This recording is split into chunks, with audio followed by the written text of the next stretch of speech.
Hi, this is Brad Brown, and I have a simple object lesson that I sometimes do in my magic programs, and I'd like to share it with you. I like this because it's very easy to do, and in fact, while I'm doing it, I'm actually teaching the kids how to do it so they can go out and show their friends, and when they do, they're sharing a very simple presentation of the gospel. It's not really magic, it's actually a paper tear, but there's something magical about the end of it. In fact, it's not uncommon for people to actually audibly gasp at the end of this, even though nothing really magic actually happened. Now, first I'm going to show it to you basically the way I do it in performance, and then afterwards I'll show you a few pointers that might help you when you present it to people. Now, all you need is a piece of paper, and I'm using a yellow piece here just because it looks better on camera, but whatever you've got works fine. Now, I would like to show you how to make a magic paper airplane. Now, most planes start out something like this, but not this one. No, this is a magic airplane. So you take the top and fold it all the way over the side like this. After that, you take the point and fold it all the way down over there so it looks a little bit like a house. After that is like a normal airplane. You just fold it in half and fold the wings down.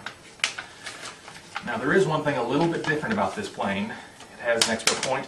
You have to fold that down too or you'll have a goofy looking plane. One important thing to remember when you show this plane to all your friends, this plane does not fly, at least not very well. So if you want to look good in front of your friends, don't fly it. Do this instead.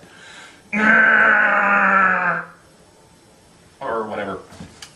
I have a question for you. How high can you fly in an airplane? Do you think up to the clouds? Maybe higher than the clouds?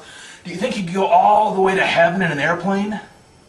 No, of course not. No plane can take us to heaven.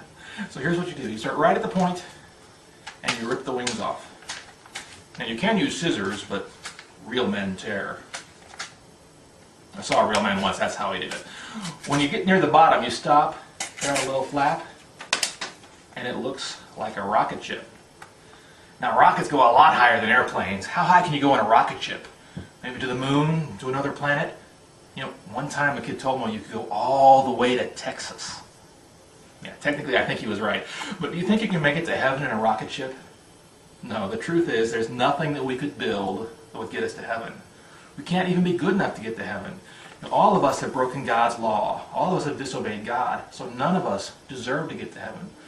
There's only one way we can get there. If you open this up all the way, it makes a cross. See, the only way we can get to go to heaven is through what Jesus did for us on the cross. And of course, from here you can share in more detail about what it means to make Jesus your friend and what his death on the cross actually means to us. Now, as you see, it's very simple. If you watch that, you've already learned everything you need to know to present it, but there are a few tips I can do that'll show you that'll might make it a little easier for you. One thing, if you're worried about forgetting how to fold it when you're in front of people, then beforehand just fold up your airplane, then unfold it so it'll be all creased. That way, in performance, all you have to do is follow the creases. And whether you crease it or not, be sure to practice it standing up. Because if you're at a table, you can lay down on a table, do things. In performance, you can't do that. And even if you have a table, it won't show up well. So I use my body to do it. But just practice standing up, because it is very different. And the folds are just like before. One problem, if you have creases, you have to actually figure out which way they go so you can follow along. Fold the top edge over to the side, then fold the point over there, and then fold it in half. And you're there. You just fold the wings down, and you've got the airplane.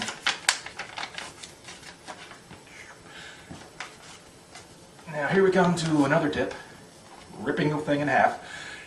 That looks easy, but actually it's a little harder than it looks because you actually have 6 layers of paper up here. So if you start at the point and tear, it can be a little bit of a challenge.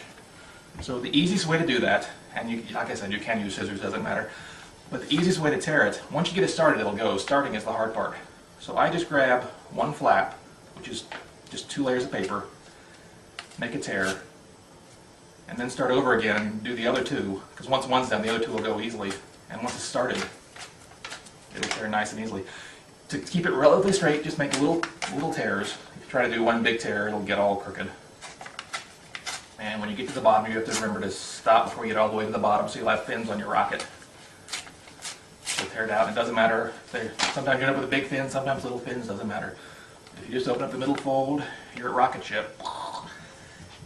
And one final thing, opening up the cross at the end is the point where it's not uncommon for people to actually gasp. So you want this to just pop open. If you just kind of slowly unfold it, you'll get the message, but it's not very impressive looking. There's just something magical about the cross popping up, so let me show you how that works. You just hold on to only the front layer of paper. I actually have my thumb behind these other two layers. Then all I have to do is slide my thumb up, and when it reaches the fold there, the whole thing will just pop up.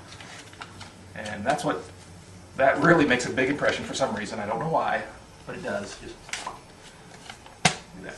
So once you're there, you're done. Just tell the kids how they can what the death of Jesus means to them, how they can be friends with God. And at the same time, you've enabled them to go out and show their friends that the only way to get to heaven is through what Jesus did for you on the cross. I really like this object lesson. I don't use it all the time, but I do use it occasionally, and it really is effective, and I hope you can use it as well. And as always, if there's anything I can do for you, please don't hesitate to let me know. Thanks.